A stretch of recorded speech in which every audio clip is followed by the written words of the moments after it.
প্রিয়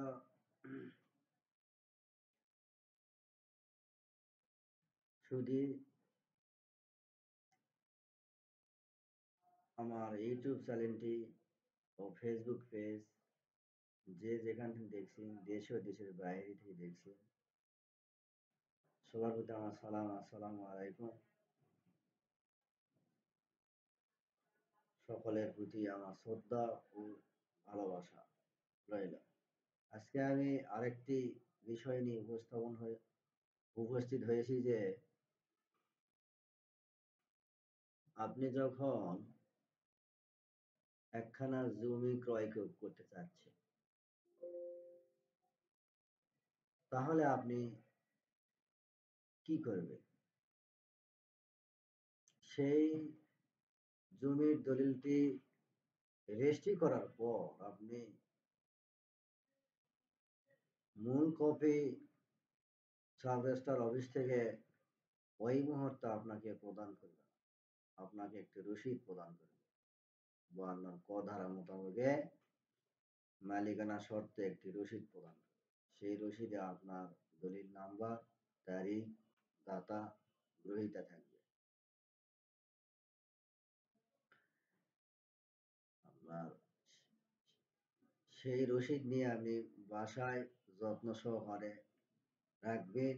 sub registrar office থেকে আপনাদেরকে জানিয়ে দেওয়া হবে সময় যে আপনার মূল দলিল কতদিন পর উঠবে, সেই মোতাবেকে আপনি মূল দলিল পাইবেন। কিন্তু বাংলাদেশে সরকারি অফিসে, সরকারি সাব রেজিস্ট্রার অফিসে মূল দলিল প্রদান করতে দীর্ঘ সময় লেগে যায়, এমনকি 2 থেকে 3 বছর লেগে যায়। আমাদের ধূপচাচিয়া সাব রেজিস্ট্রার অফিসে প্রায় 2-2.5 বছরের মতো সময় লেগে যাচ্ছে। মানুষ মূল দলিল হাতে না পাওয়ার কারণে অনেক সময় হয়রানির শিকার হচ্ছে। আপনি উক্ত জমিটি বিক্রি করতে চাচ্ছেন বা নামজারি করতে চাচ্ছেন, তাহলে আপনি কিভাবে আপনার এই রেজিস্ট্রিকৃত দলিলটি আপনার হাতে কপি পেতে চান, তাহলে এর কি সমস্যা, এর কি সমাধান, তাহলে আপনি জানতে হবে।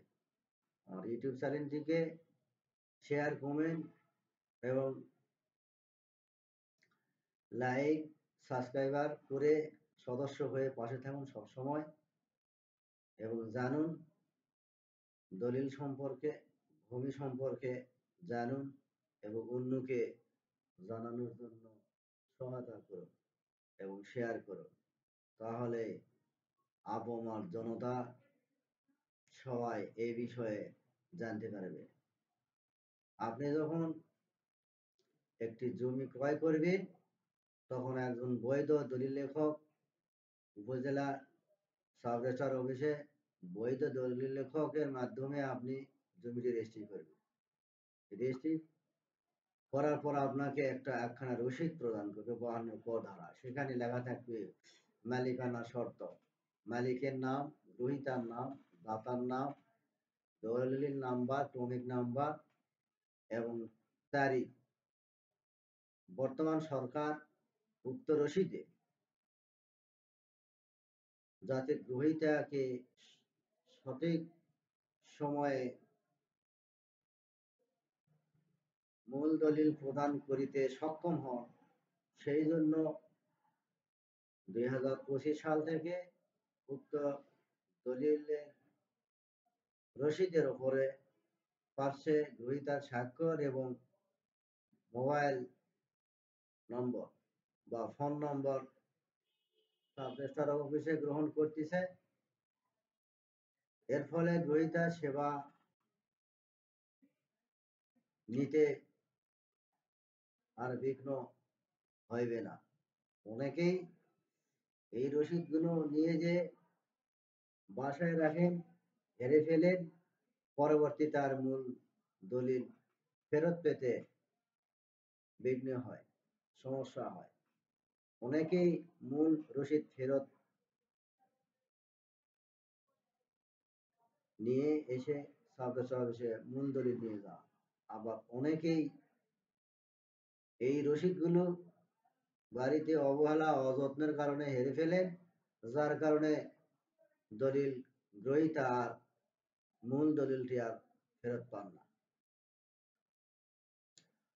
উক্ত সম্পত্তি আপনি নামজারি করতে চাচ্ছেন বা ব্যাংকে লোন করতে চাচ্ছেন বা উন্নত বন্ধক পেতে চাচ্ছেন, সেক্ষেত্রে আপনার কি করণীয়?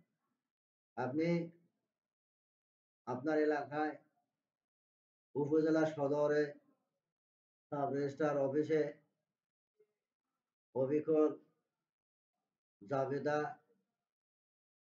কপি বা মূল দলিলের অবিকল নকল প্রদান করে আপনি নিজে অথবা উক্ত সাব রেজিস্ট্রার অফিসে একজন দলিল লেখকের মাধ্যমে আপনি উক্ত রেজিস্ট্রিকৃত দলিলের অবিকল নকল পাওয়ার জন্য দরখাস্ত করতে হবে। সেখানে আপনার নাম, পিতার নাম, দলিল নাম্বার আপনি পেতে পারেন এবং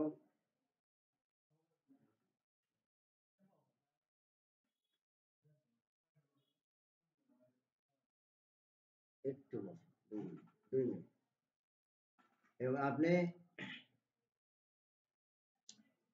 উক্ত দলিলটি পেয়ার দেওয়ার পর আপনাকে জাবেদা সার্টিফাইড কপি প্রদান করবে। এমন সেই কপিটা আপনারা দেখলে বুঝতে পারবেন যে এরকম আপনাকে 200 টাকা স্ট্যাম্পে সরকারি ফি প্রদান করে আপনাকে জাবেদা কপি প্রদান করবে সাব রেজিস্ট্রার। সেটা নিয়ে যে আপনারা ব্যাংকে লোন এবং জমি বন্ধক নামজারি আপনার যাবতীয় কাজ করতে পারেন। এইরকম করে আপনাকে জাবেদা কপি প্রদান করবে। সেই কপি নিয়ে আপনারা জমির সম্পূর্ণ কাজ করতে পারেন। আজকে এই জাবেদা বিষয় আপনার মূল দলিল না পাওয়ার আগ পর্যন্ত অবিকল নকল নিয়ে আপনি যে কোনো বিষয়ে জমি সম্পর্কে মামলা মোকদ্দমা সকল প্রকার কাজ সম্পূর্ণ করতে পারবেন। আজকে এই বিষয়ে আমি আলোচনা করলাম। সবাই ভালো থাকবেন, সুস্থ থাকবেন। খোদা হাফেজ।